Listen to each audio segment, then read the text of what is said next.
Obrigado. E aí, querido? Meus irmãos, a paz de Cristo.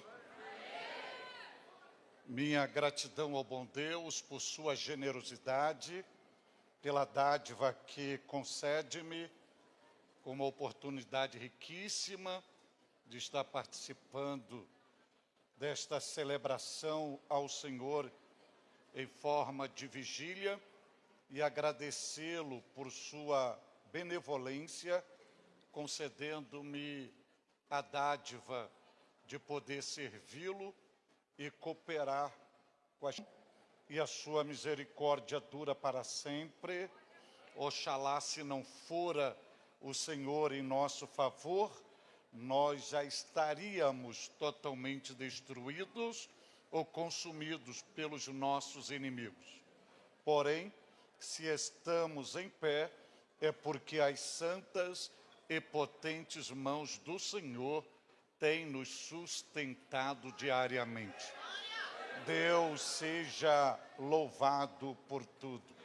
Meu tributo de gratidão a Deus pela vida, pela família, pelo ministério do pastor Eduardo Silva, da pastora Tatiane, agradecê-los muitíssimo em Cristo, pela confiabilidade, pela credibilidade e por conceder-nos a dádiva de poder cooperar com o seu digno ministério.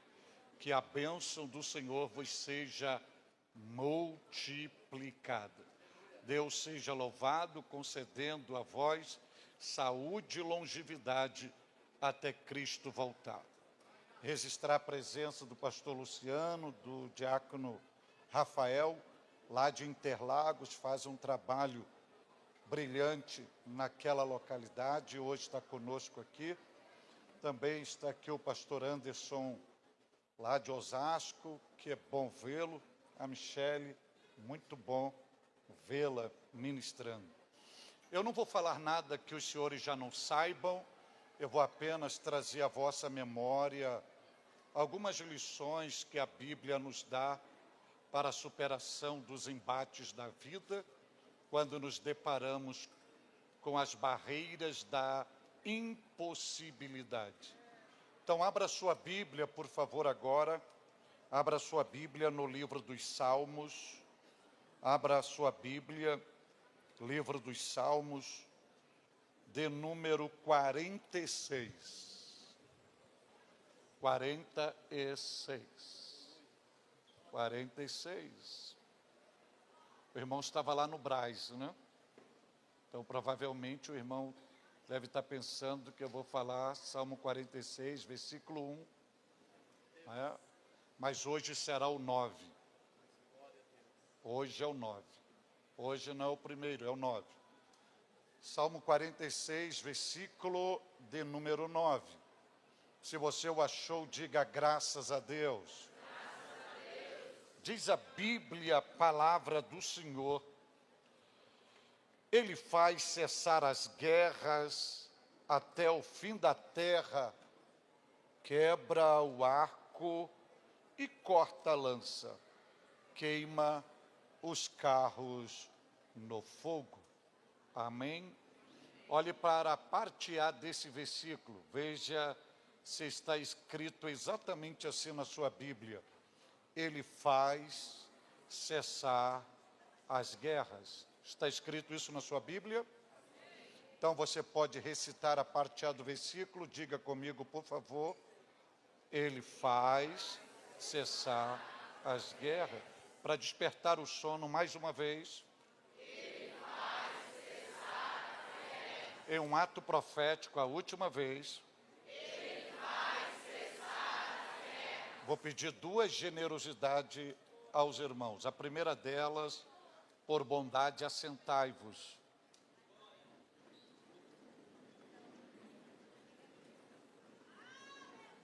E a segunda, se possível for, mantenha a sua Bíblia aberta neste versículo, porque eu vou fazer uma ministração expositiva para o vosso coração. Pois bem, servos de Deus, igreja do Deus vivo, noiva do Cordeiro, santos do Senhor, que hoje me ouve neste santuário, Como os senhores e senhoras bem viram e são testemunhas oculares, hoje nós estamos situados no livro dos Salmos, utilizando o 46º capítulo, e especialmente hoje o 9º versículo. Os senhores já sabem, mas não custa lembrá-los, o Salmo 46 é um manual não só de expressão de louvor, mas um manual de exercício da fé, balsâmico, curativo, onde Deus utiliza o mesmo para sarar as feridas da nossa alma, renovar as nossas forças, revigorar o nosso espírito e nos dar substância tônica divina para continuar o desenvolvimento da nossa história de fé na face da terra. Esse cântico, além de ser uma expressão de adoração ao Deus dos céus, além de ser um manual profético, escatológico divino, também é uma anamnese da alma dos adoradores, que neste caso são os filhos de Coré, e nós temos uma tendência equivocada de dar a paternidade deste salmo a Davi. Porém, este salmo também é um retrato da historicidade diária do exercício da nossa fé na face da terra, no desenvolvimento da nossa história diante dos combates que a vida nos oferece. E de todas as riquezas que este salmo nos apresenta, hoje nós estamos diante de uma delas, que é o versículo de número 9, que os salmistas são vários, é uma coletividade, e eles estão cantando numa demonstração de fé, de segurança, de esperança, reconhecendo a majestade, a soberania, a grandeza, a potencialidade, o triunfo do Deus dos céus, e eles cantam, ele faz cessar as guerras. E eles vão um pouco mais além, até ao confim da terra, e eles prosseguem cantando, quebra o arco, corta a lança e queima os carros no fogo. Eu gostaria, antes do pano de fundo, nessa palavra introdutória, se você observar neste versículo, a palavra guerra, ela não está no singular, ela está pluralizada. Isto significa dizer que não é apenas uma guerra, também você não tem a possibilidade de mensurá-la, dar uma quantidade exata de quantas guerras são. Porém, a Bíblia vai dizer que é uma variedade que foge à nossa contagem. A Bíblia diz apenas que são guerras. Se também você olhar para a palavra carro também não está no singular, são vários carros. Porém, eles só estão ativos e existem até Deus agir, porque quando Deus decide agir, os carros não são apenas paralisados, eles são queimados no fogo. E que fogo é este que Deus utiliza para queimar os carros dos nossos inimigos? Há uma probabilidade muito grande de você estar pensando que é o fogo natural, mas hoje, dentro de uma dinâmica bíblica divina, você visualizará, se Deus nos permitir, que Deus não utiliza o fogo natural, ele tem outro fogo para queimar os carros dos nossos inimigos. Se ele tem outro fogo, de onde ele vai tirar este fogo? A Bíblia também nos apresenta isto. Porém, quando nós olhamos para esta linguagem bíblica, A palavra guerra, na sua originalidade veterotestamentária, vai nos dar uma ideia de luta, de batalha, de confronto, de guerra.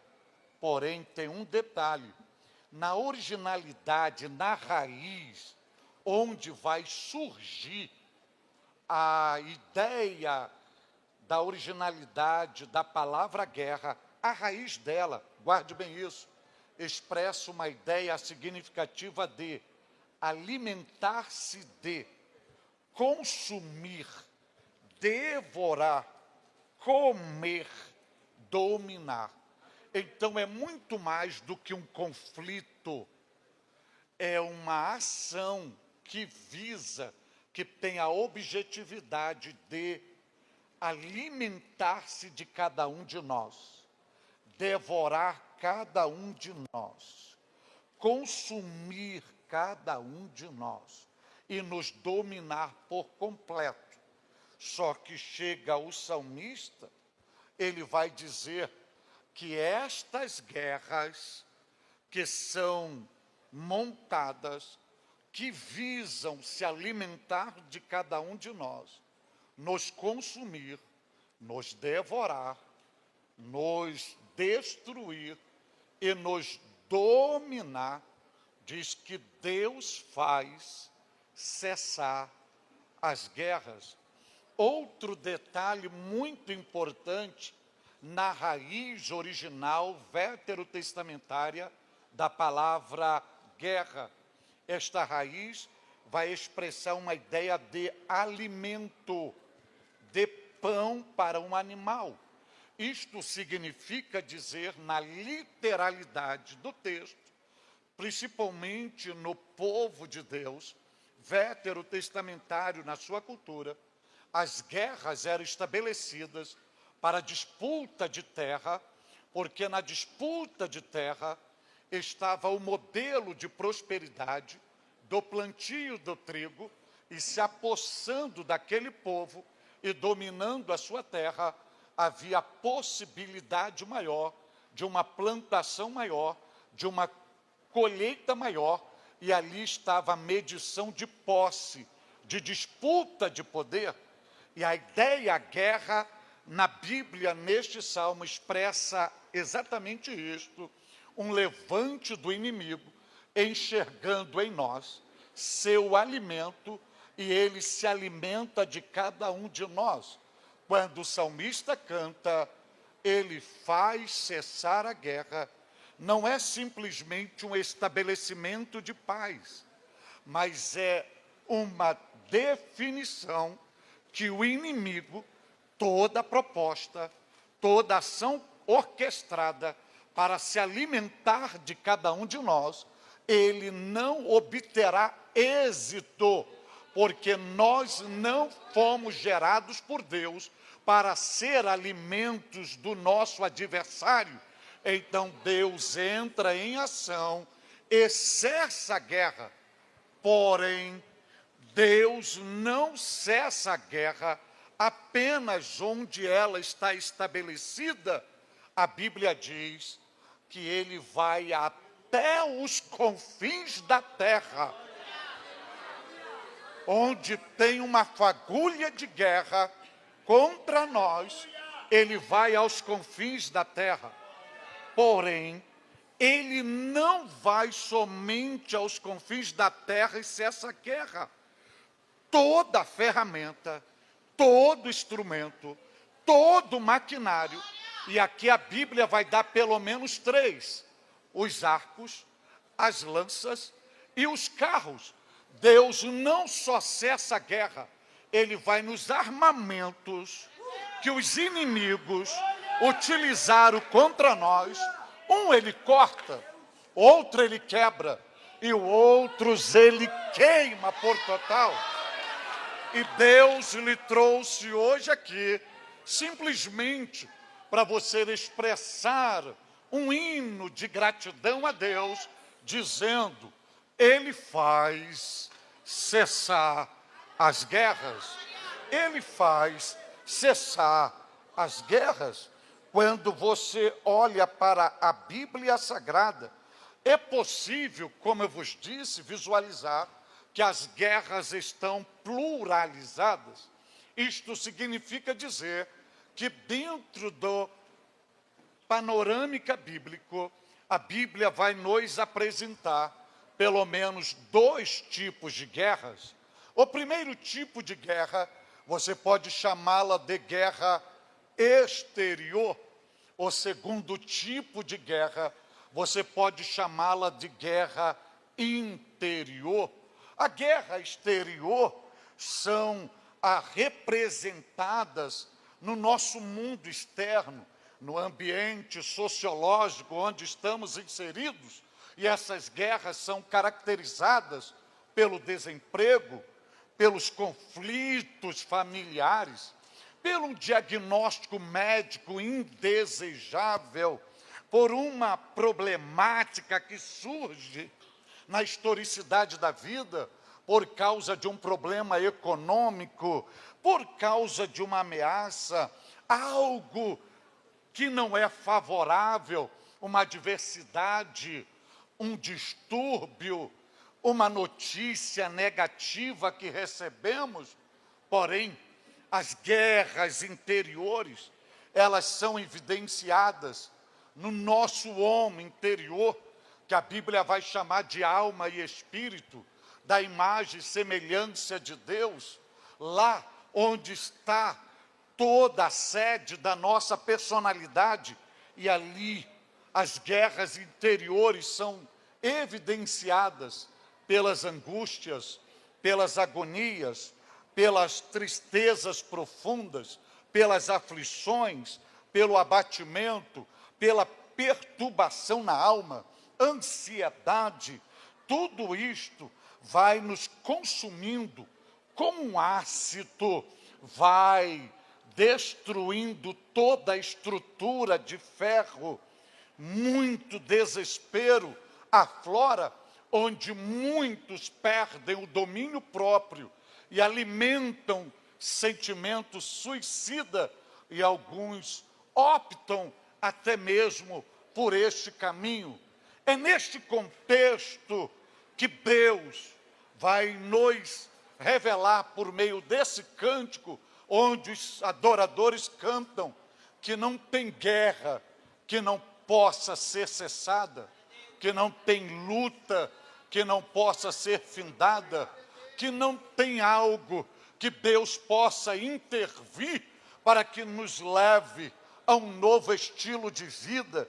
Porém, quando olhamos para este versículo, visualizamos nele segredos divinos para cessar a totalidade das nossas guerras e nos conduzir a um nível de qualidade de vida que somente Deus pode nos proporcionar.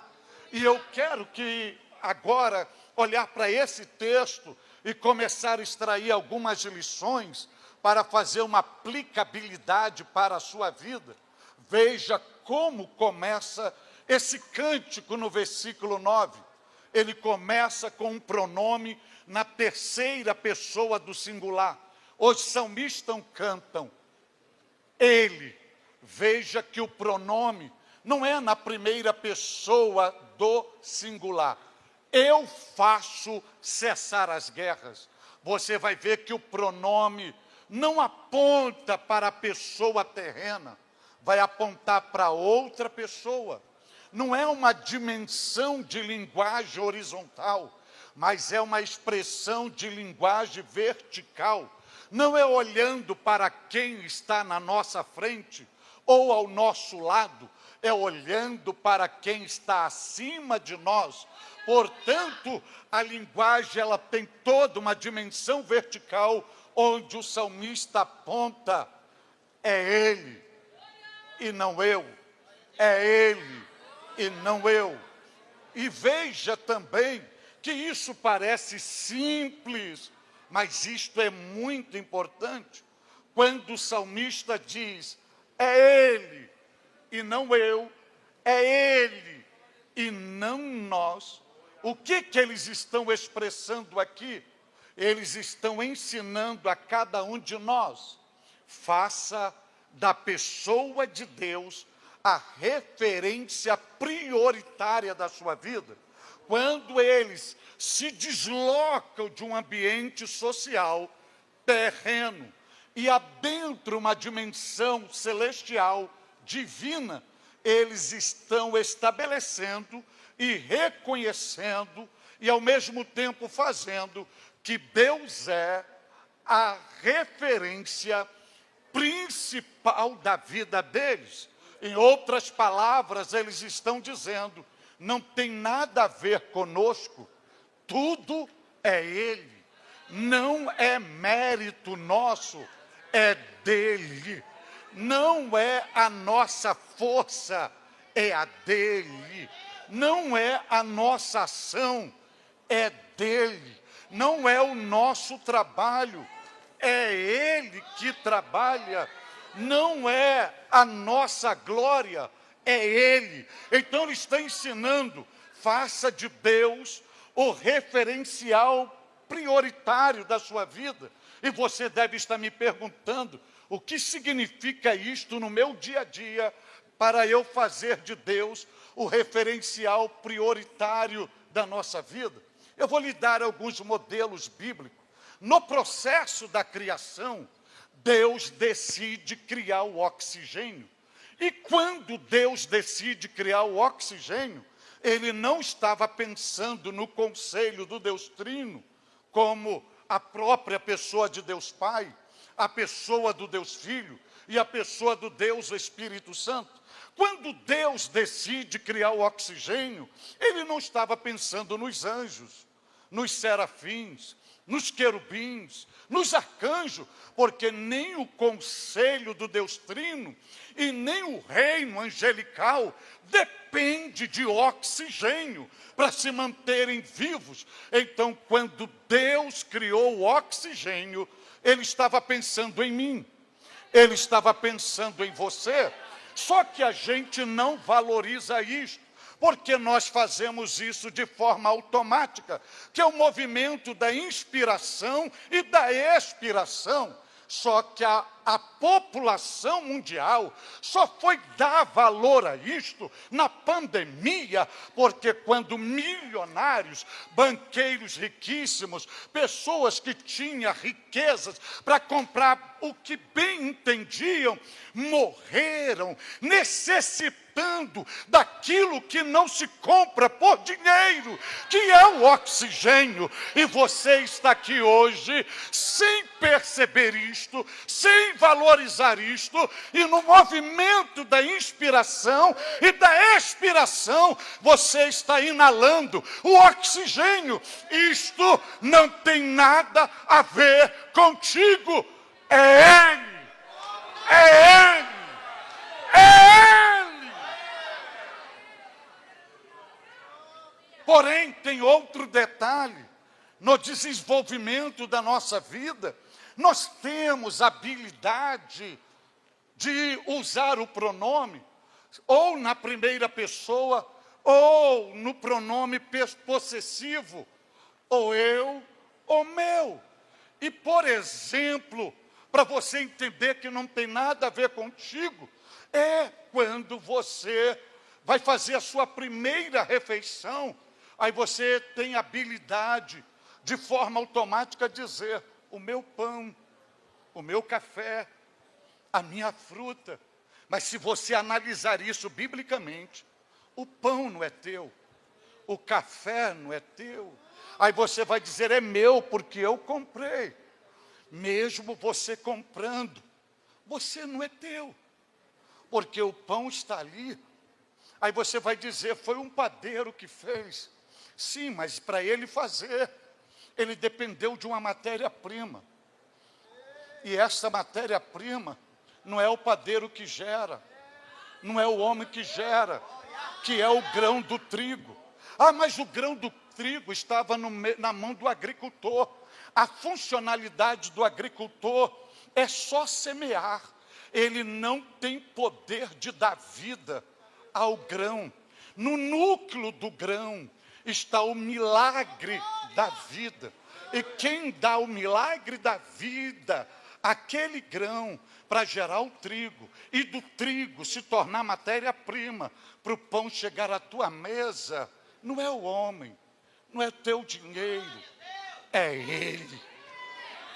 É Ele, é Ele, é Ele.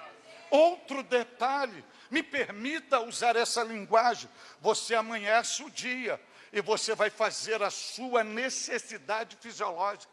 Nós não agradecemos quando o aparelho urinário entra em ação, sem você ordenar.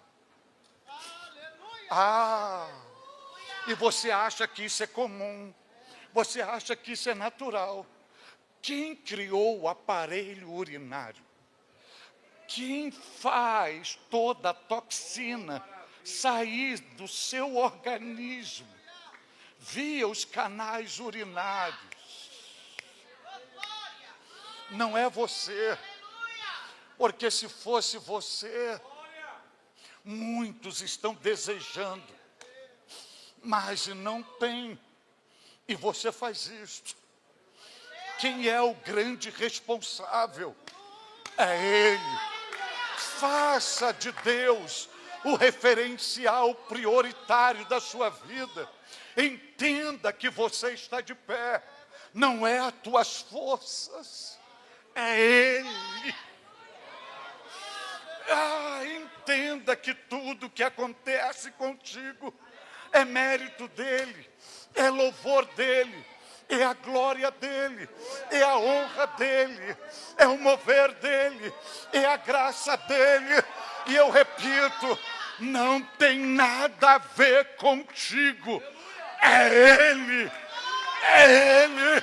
E Jesus vai ratificar isso em João 15:5, quando ele diz assim: sem mim, nada, sem mim, nada, sem mim, nada, sem mim, nada. O antônimo dessa palavra é comigo, tudo, comigo, superação, comigo, conquista, comigo, vitória, comigo, força, comigo, ânimo, comigo, coragem, comigo, ousadia, comigo. Você pode cantar tudo, posso naquele que me fortalece.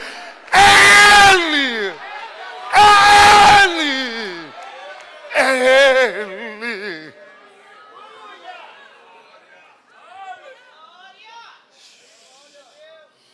Glória a Deus, glória a Deus. Mas o salmista não diz apenas ele. É interessante que o salmista faz uma projeção dele. Mas se você olhar a projeção que o salmista faz dele, ele não está imóvel, ele não está parado, ele não está inerte.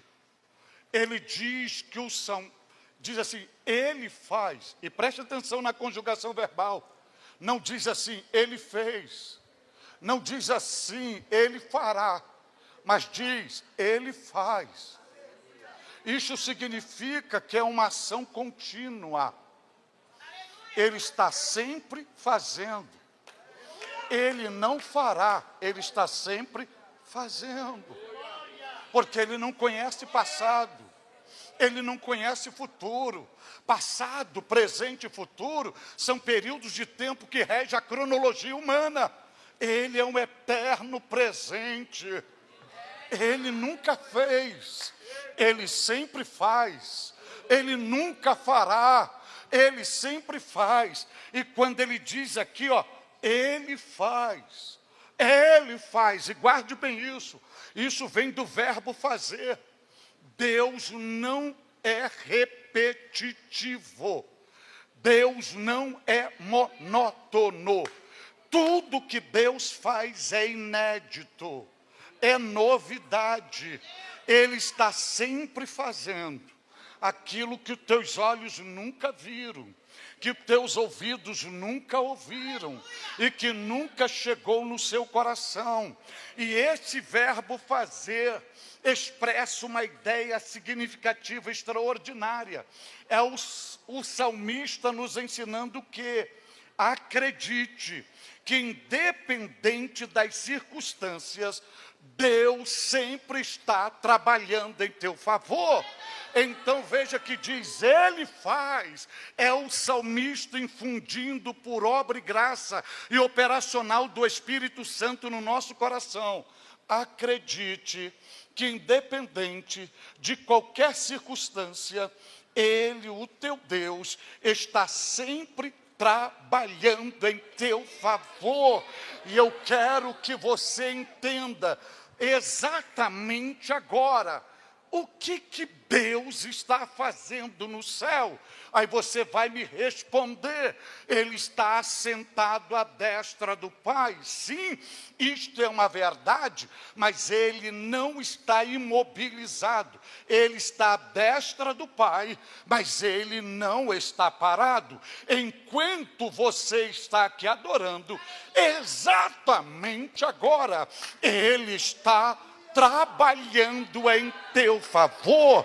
Ele está fazendo aquilo que você não consegue fazer. Ele está indo onde você não consegue ir. Ele está realizando o que você não consegue realizar. Ele está mexendo neste coração que ninguém consegue convencê-lo. Ele está entrando nesse escritório, abrindo esta gaveta, mexendo nesses papéis que ninguém tem acesso, mas Ele está trabalhando. Ele está trabalhando em teu favor, desfazendo o laço do passarinheiro. Ele está trabalhando em teu favor, repreendendo a praga que chega à porta da tua tenda. Ele está trabalhando em teu favor, destruindo os tronos da fortaleza de Satanás que foram estabelecidos para impedir o teu progresso. Exatamente agora, Deus está trabalhando em teu favor, e há uma probabilidade muito grande de você chegar em casa e ser surpreendido, ser surpreendida pelo agir de Deus. Ele está trabalhando em teu favor, e você precisa entender que os anjos não podem impedi-lo dele trabalhar em teu favor. Os serafins não podem impedi-lo dele trabalhar em teu favor. Os querubins não podem impedi-lo dele trabalhar em teu favor. Os arcanjos não podem impedi-lo dele trabalhar em teu favor. Os homens não podem impedi-lo dele trabalhar em teu favor. Olho grande, vodu, inveja, macumbaria, feitiço, nada disto pode impedi-lo dele trabalhar em teu favor. Demônios, principados, potestades, o inferno, o diabo, ninguém pode impedi-lo dele trabalhar em seu favor. Não é eu que digo isto, é Ele mesmo que diz em Isaías 43:13, ainda antes que houvesse dias, eu sou, e não há ninguém que possa escapar das minhas mãos. Operando eu, pergunta ele, quem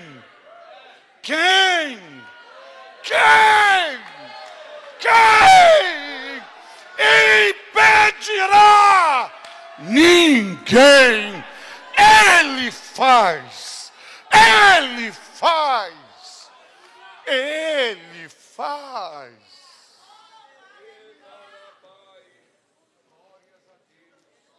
Ele faz.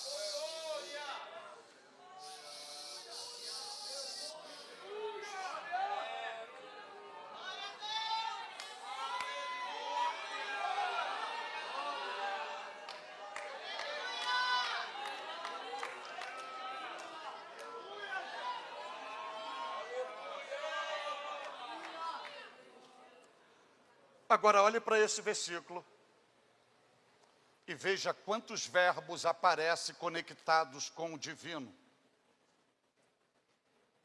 Veja se aparece o verbo fazer. Veja se aparece o verbo cessar. Veja se aparece o verbo quebrar. Veja se aparece o verbo cortar. E veja se aparece o verbo queimar. E veja a totalidade. Ele faz, ele cessa, ele corta, ele quebra e ele queima. São 5 verbos conectados ao divino. Esses 5 verbos, eles apontam para o milagre da graça de Deus, abastecendo os servos dele na face da terra para superar todas as guerras. Porque o número 5 na Bíblia é o número da graça de Deus. E aqui está uma projeção do ato miraculoso de Deus em abastecer os seus servos com a sua graça em meio às guerras. Se você olhar, isto é uma ação mais veloz do que a velocidade da luz, porque a Bíblia diz que ele faz, ele cessa, ele quebra, ele corta, ele queima, ele queima, ele corta, ele quebra, ele cessa, ele faz, ele cessa, ele quebra, ele corta, ele queima, ele corta, ele quebra, ele cessa e ele faz. Se você olhar para a Bíblia, não são 5 fatos diferentes, distintos. É uma ação simultânea. Ao mesmo tempo, ele faz, ele cessa, ele quebra, ele corta, ele queima. Quando você pensa que ele está fazendo, ele está cortando. Quando você pensa que ele está cortando, ele está quebrando. Quando você pensa que ele está quebrando, ele está cessando. Quando você pensa que ele está cessando, ele está queimando. Ele faz, ele cessa, ele quebra, ele corta, ele queima, ele corta, ele quebra, ele cessa, ele faz, ele cessa, ele quebra, ele corta e ele queima. Isto significa dizer que o Senhor Deus, ele está, via o milagre da graça, te abastecendo com seu combustível para você superar os milagres da vida, as lutas que a vida oferece, e ele está lhe abastecendo agora. E como que ele te abastece? Aí você vai entender isso à luz da Bíblia Sagrada, como ele te abastece. E você vai visualizar as minúcias desse abastecimento em 2 Coríntios, capítulo 12, quando Paulo fala dele mesmo, um homem que foi arrebatado ao terceiro céu, que viu coisas inefáveis. Para que não fosse dominado por soberba, vanglória, foi permitido um mensageiro de Satanás, tanto para esbofeteá-lo e um espinho na carne diariamente. Paulo faz 3 orações, e na primeira oração, tira o espinho da carne, e o Senhor não. A segunda oração, tira o espinho na carne, o Senhor não, vai continuar. A terceira, tira o espinho da carne, Deus não, vai continuar. Paulo já não aguentava mais. Aí o Senhor se revela para ele e vai dizer algumas coisas para ele. Uma delas diz assim: estou achando que você está fraco, né? Você está achando que você está fraco e que você vai perder a batalha para esse espinho na carne. Então saiba de uma coisa, Paulo: o que é fraqueza para você é fertilizante para mim, porque o meu poder não se aperfeiçoa nos fortes, o meu poder se aperfeiçoa nos fracos. Eu utilizo a sua fraqueza como meu fertilizante para aperfeiçoar o meu poder. E para que isso não basta, Paulo, você está achando que a potencialidade está no espinho, mas você não está percebendo por que você chegou vivo até esse presente momento, apesar do espinho. Então eu vou revelar o segredo, porque todos os dias, quando você amanhece, eu te abasteço com a minha graça. Paulo, preste atenção o que Jesus vai dizer para ele. A minha graça te basta. Jesus não disse, a graça te basta. Jesus vai dizer para Paulo, a minha graça te basta. Ora, há uma diferença muito grande entre a graça bastar e a minha graça. Se ele fala minha graça, de onde ele tira essa graça? A gente vai entender isso quando você lê o Evangelho segundo João 1:1, se referindo a Jesus, diz que nele é graça sobre graça. Paulo vai dizer que ele é a manifestação da graça. Tito vai dizer que ele é a expressão da graça. Então a graça não é simplesmente um favor. A graça é uma pessoa. Logo, toda a substância da natureza de Jesus é graça. E quando ele diz, a minha graça te basta, sabe de onde ele vai tirar essa graça? Dele mesmo. E vai compartilhar com você. Ele compartilha com você da sua própria graça. Graça. Parece simples isso, mas você imagina a essência da natureza divina sendo compartilhada com ele. Aí você diz, isso não vai ser prejudicial a ele de maneira nenhuma. É só você olhar para a multiplicação dos pães.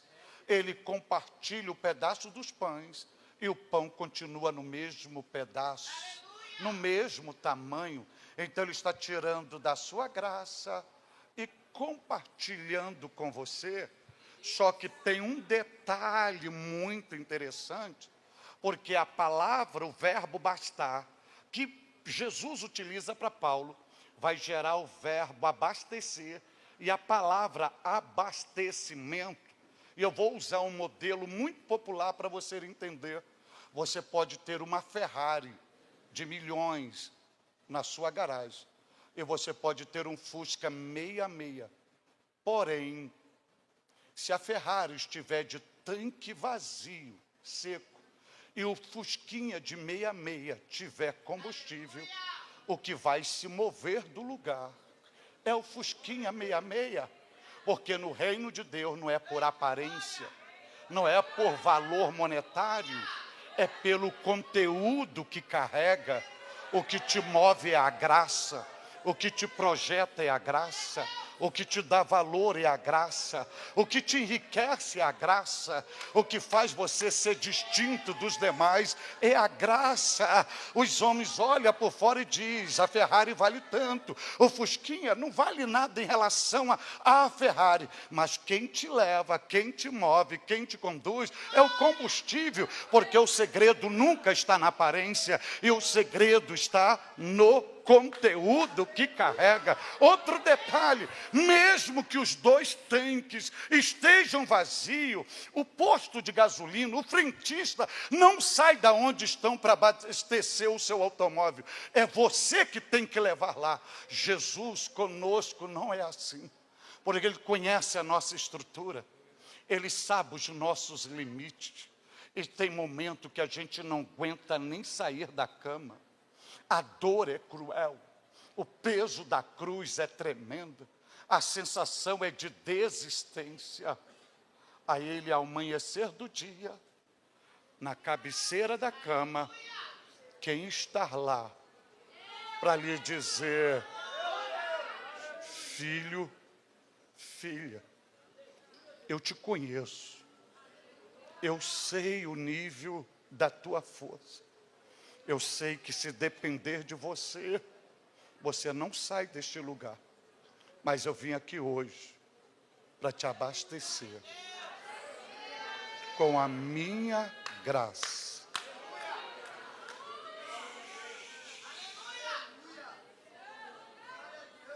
Você não tem noção porque você está de pé. Você não tem noção como você chegou aqui. E você não tem noção porque você está a esta hora adorando a Deus. Isso tudo chama-se graça. Porque se dependesse de você, você não estaria aqui. Se dependesse desse dia de luta que passou, você não estaria aqui. De adoração é baseado ao nível do combustível que você carrega.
A Bíblia diz, ele faz cessar. Deixa eu parar um pouco nesse verbo cessar. Isso aqui tem algo muito extraordinário segundo a mente de Deus. Esse verbo cessar vai muito mais além do que parar por um momento. O cessar aqui não é uma ação de Deus dizendo assim, parem esta guerra. Não é isto. Porque pode parar e recomeçar novamente. O cessar aqui é um ato definitivo de Deus. É dar fim por completo. É uma finalização. É um término total. Então receba esta palavra agora. As tuas guerras não são eternas. As tuas guerras, elas têm dias contados no calendário divino. Estas guerras estão com os dias contados e o Senhor Deus agora está se levantando do trono e receba esta palavra e Ele está dando ordem, Ele está finalizando, Ele está cessando, Ele não está parando para recomeçar depois, Ele está exterminando e hoje Ele te trouxe aqui para lhe dizer, filho, filha, eu sei do tamanho da tua guerra, eu sei qual é o nível do levante, eu sei da fúria e dos armamentos que prepararam contra ti, porém hoje eu te digo assim, eu faço cessar as tuas guerras. Sabe, tudo que te faz chorar, eu cesso. Tudo que te faz sofrer, eu cesso. Tudo que está te humilhando, eu cesso. Tudo que está te dando vergonha, eu cesso. Tudo que te levou ao pó, eu cesso.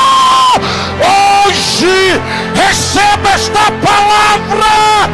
Ao agir de Deus no mundo espiritual e todas as guerras que foram levantadas e promovidas contra ti, Deus está cessando, cessando, cessando.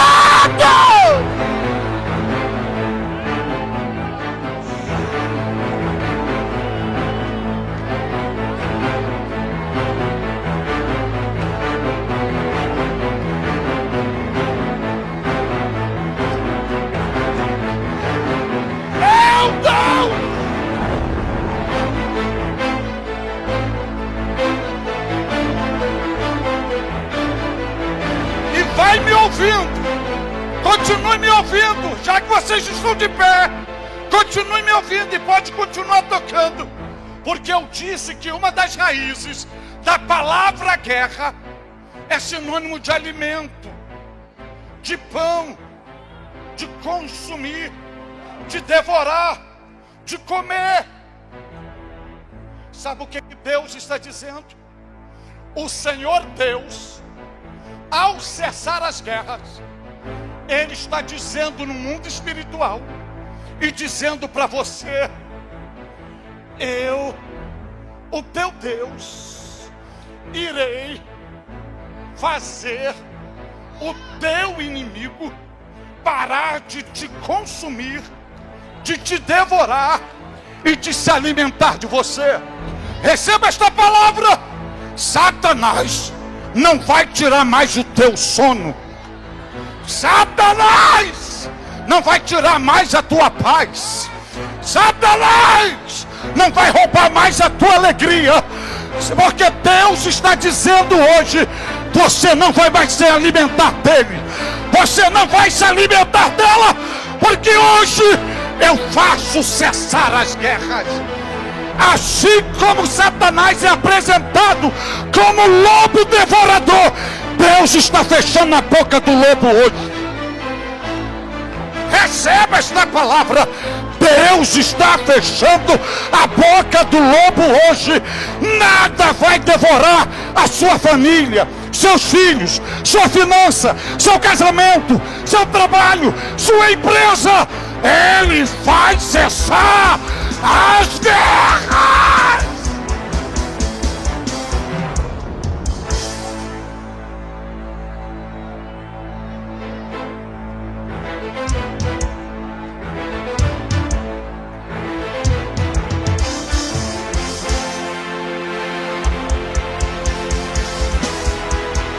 E olhe para mim aqui.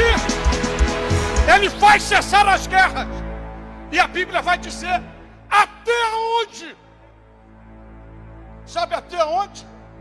Até aos confins da terra. Você já esteve nos confins da terra? Mas o teu Deus, Ele faz uma visão global. E onde tem um foco de guerra contra você, Ele vai lá. Ele vai lá. Ele vai lá. O Deus que você serve, Ele não conhece limites, Ele não conhece fronteiras. E onde estiver um foco de guerra contra você, Ele cessará. Sabe aquela reunião que estão maquinando para acabar com você? Ele está entrando nesse foco de guerra agora.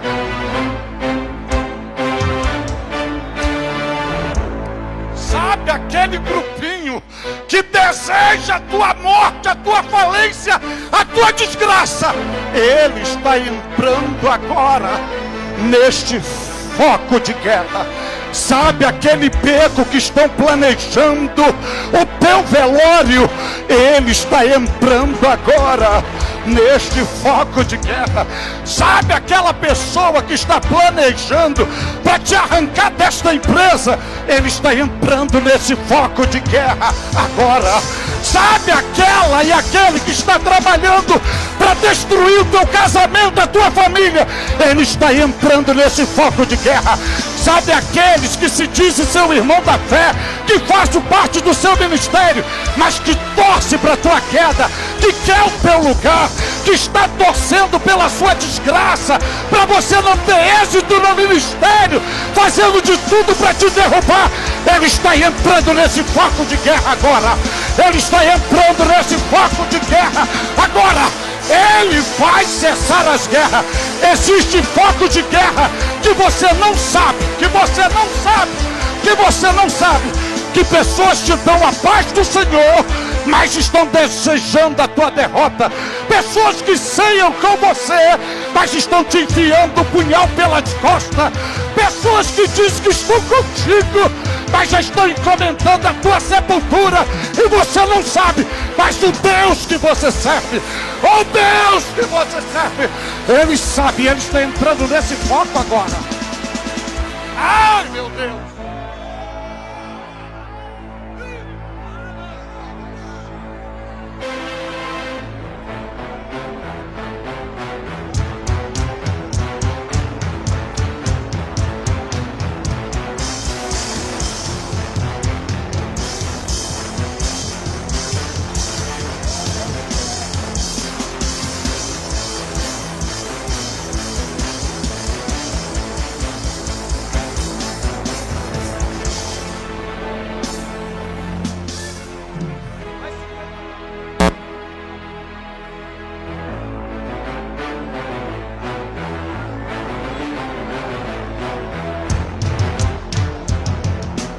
E eu vou encerrar aqui, porque eu quero ouvir o Max cantando. Mas eu, já que estão de pé, encerro aqui. Porque a Bíblia diz que ele não só cessa as guerras até o confins da terra. A Bíblia diz que ele quebra o arco, corta a lança e queima os carros no fogo. Então deixa eu lhe dizer duas coisas aqui. Primeiro, Deus não vai só cessar as guerras até os confins da terra. Significa dizer que todo maquinário, toda ferramenta que o inimigo utilizou, Deus vai destruir tudo. Ele vai quebrar o arco, ele vai cortar a lança e ele vai queimar os carros no fogo. Aí como que Deus vai fazer isso? Como que Deus vai fazer isso? Primeiro, a gente está em guerra. Deus vai usar a sua multiforme sabedoria e ele vai se revelar. E como que ele vai se revelar? Ele vai entrar no meio da guerra. E quando ele entra no meio da guerra, ele entra com uma revelação. E qual é a revelação? Jeová Nissi, eu sou a tua bandeira. Eu que defendo a tua causa. Haverá paz. Haverá restituição. Haverá restauração, haverá novo tempo. Eu sou a tua bandeira. Então a partir de hoje o inimigo não avança mais, não dá mais um passo, porque eu sou a bandeira. Depois que ele se revela como a bandeira, ele se revela como Jeová Sabaote. Ele diz: eu sou o Senhor dos exércitos. Nessa guerra não tereis que guerrear. Eu pelejarei por vós. Eu abaterei os seus inimigos. Sou eu que te dou a vitória. Sou eu que sou a tua força. Sou eu que sou o teu Senhor. Só que teus arcos, ele vai e quebra na tua frente, para você dizer: é ele que faz. Aí tem as lanças, ele corta a lança só para você dizer: é ele que faz. E os carros, ele queima. E como que ele queima? Ele não ateia fogo igual os homens. Ele está no meio da guerra e tem os carros dos inimigos. Sabe como que ele queima? Segundo Apocalipse 1,14. Seus olhos são como chamas de fogo. Ele não levanta a mão, ele só olha. E com seus olhos vai queimando os carros de fogo. Vai queimando. Oh meu Deus, os céus estão abertos e os olhos de Jesus estão estendidos aqui. Agora, se os olhos de Jesus não basta, sabe como que ele queima? Com todos os carros batendo nele, porque a Bíblia diz que ele é fogo e fogo consumidor. Ele não deixa a lança te atingir, o arco te atingir e o carro passar por cima. Ele diz: eu estou na frente, eu defendo, é meu povo, é a minha herança. Bate em mim que eu vou queimando, bate em mim que eu vou queimando, bate em mim que eu vou queimando. Estuda esse peito e diga: ele faz cessar as guerras. Ele faz cessar as guerras. Ele faz cessar as guerras.